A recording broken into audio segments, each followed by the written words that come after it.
नमस्कार दोस्तों, आप कहानी सुन रहे हैं रास्ते का पत्थर। यह बहुत ही मज़ेदार रोचक कहानी, आगे कहानी बहुत ही मज़ेदार होने वाला है। तो इसी तरह आप कहानी में बने रहें। अगर अपने चैनल को सब्सक्राइब नहीं किया है तो चैनल को सब्सक्राइब करें। कहानी पूरा सुनने के बाद वीडियो को लाइक ज़रूर करें। तो कहानी आगे।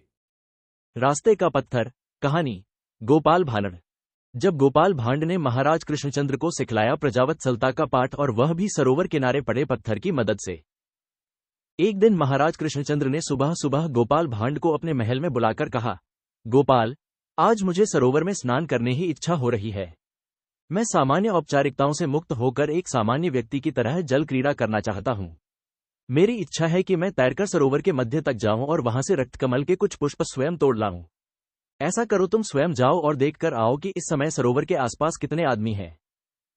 गोपाल सुबह सुबह बुलाए जाने से खींचा हुआ था। उसने महाराज की बातें सुनी और बिना कुछ बोले सरोवर की ओर चल पड़ा। थोड़ी ही देर में वह सरोवर के पास पहुंच गया।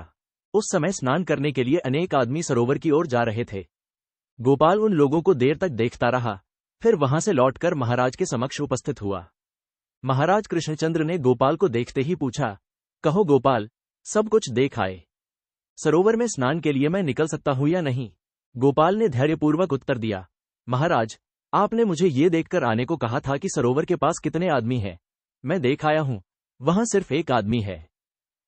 गोपाल के उत्तर से महाराज प्रसन्न हुए। उन्होंने कहा, तब ठीक है गोपाल, तुम भी चलो, थोड़ी जल क्रीड़ा कर आए। गोपाल के साथ महाराज सरोवर की ओर चल पड़े। सरोवर के पास पहुंचकर महाराज ये देखकर हतप्रभ रह गए कि सरोवर में सैकड़ों लोग स्नान कर रहे हैं। क्षुब्ध स्वर में महाराज ने गोपाल से कहा, यह क्या गोपाल, तुमने तो कहा था कि सरोवर के पास एक ही आदमी है, मगर यहां तो भीड़ लगी हुई है। ऐसे में जल क्रीड़ा की मेरी इच्छा तो पूरी हो ही नहीं सकती।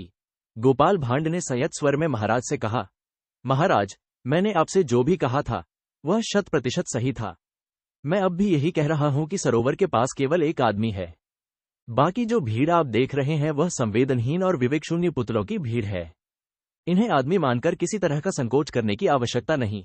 सरोवर में कलोल करती जिस भीड़ को देखकर आप अपनी जल क्रीड़ा की इच्छा को तिलांजलि देना चाहते हैं, उस भीड़ में ऐसा कोई भी नहीं है जिसे खुद के सिवा कुछ और भी दिखता हो। आप संकोच जल में उतरें और अपनी इच्छा की पूर्ति के लिए तैरें। रक्तकमल तोड़ें। इनमें से कोई भी न तो आपको पहचानेगा और न ही देखेगा कि आप क्या कर रहे हैं। उसकी बात सुनकर महाराज की भ्रिकुटियां तन गईं। उन्होंने आवेश युक्त स्वर में पूछा, ऐसा क्यों कहते हो गोपाल? क्या ये लोग अंधे हैं? नहीं महाराज, विवेकशून्य और संवेदनहीन। बिना संवेदना और विवेक के आंखों का कोई अर्थ नहीं होता महाराज। आप वस्त्र उतारकर मुझे दें और निश्चिंत होकर जल में उतरें। महाराज कृष्णचंद्र ने कुपित स्वर में कहा, यदि मुझे किसी ने भी पहचान लिया तो तुम्हारी खैर नहीं। गोपाल, याद रखना। गोपाल मुस्कुराया और बोला, महाराज, आप अपने वस्त्र उतार कर यही मुझे दे दें। मैं घोड़े के साथ आपकी इसी बरगद के वृक्ष के नीचे प्रतीक्षा करूंगा। आप जल क्रीड़ा करके लौटें। यदि आपको मार्ग में किसी ने भी टोका तो आप जो चाहें मुझे सजा दे दें, मैं स्वीकार कर लूंगा।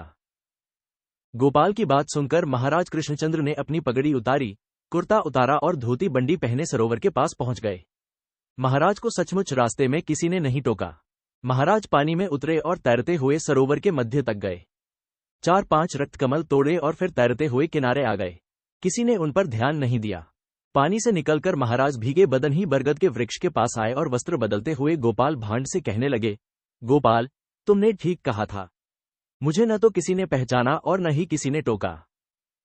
अभी गोपाल कुछ कहता कि एक व्यक्ति वहां आया और विनम्रतापूर्वक महाराज को नमस्कार किया। महाराज चौंके और गोपाल से कहने लगे, लेकिन गोपाल, देखो, यह व्यक्ति मुझे पहचानता है। अब बताओ, तुम सजा के भागी हो या नहीं?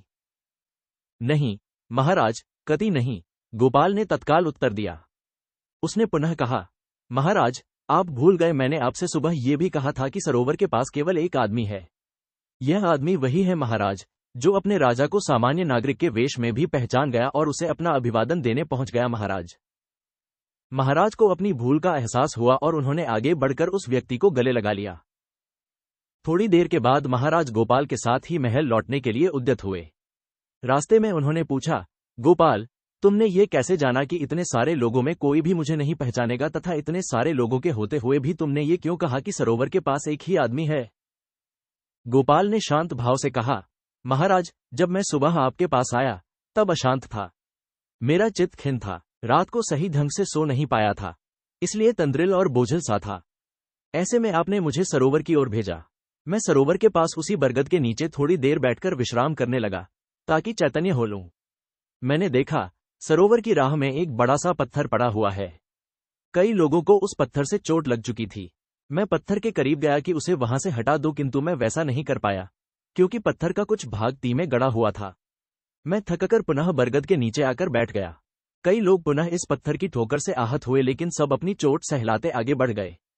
किसी को भी यह चिंता नहीं हुई कि उस पत्थर को वहां से हटाने का उद्योग करे। लेकिन एक आदमी उधर से गुजरते समय पत्थर के पास रुका और उसे हटाने लगा। काफी परिश्रम के बाद उसने पत्थर को वहां से उखाड़कर सड़क से दूर ले जाकर रखा और थककर सरोवर के किनारे विश्राम करने लगा। उसे न तो किसी से प्रशंसा की अपेक्षा थी और न किसी से अपने श्रम का मूल्य पाने की लालसा। उसके चेहरे पर कर्तव्य पालन की तृप्ति की आभा थी। महाराज, मैंने इसी व्यक्ति के बारे में कहा था कि सरोवर के पास केवल एक आदमी है। आदमी वही होता है जो अपने अलावा औरों के बारे में भी सोचे। सरोवर में स्नान करने गए शेष तमाम लोगों को अपने सिवा और किसी की परवाह नहीं थी। महल निकट आ चुका था। महाराज ने पूछा, ऐसा क्यों है गोपाल? गोपाल ने उत्तर दिया, महाराज, यथा राजा तथा प्रजा। आप स्वयं कभी अपनी प्रजा का हालचाल जानने का उद्यम नहीं करते। कभी कोई आयोजन नहीं करते जिसमें प्रजा की भागीदारी हो। ऐसी प्रजा का ऐसा ही एकांगी विकास होता है। इसलिए यदि ऐसा है तो किम आश्चर्यम। महाराज को गोपाल की बात समझ में आ गई। इसके बाद महाराज कृष्णचंद्र ने महीने में एक बार खुला दरबार लगाना शुरू कर दिया, जिसमें अपनी समस्याओं से महाराज को अवगत कराने की सुविधा प्रजा को मिल गई। महाराज स्वयं भी प्रजा का हाल चाल जानने के लिए प्रायः रात्रि भ्रमण पर निकलने लगे। इस सब का नतीजा हुआ कि देखते देखते कुछ दिनों में ही कृष्णनगर में सामाजिक समरसता का संचार होने लगा। कहानी समाप्त हुई। धन्यवाद।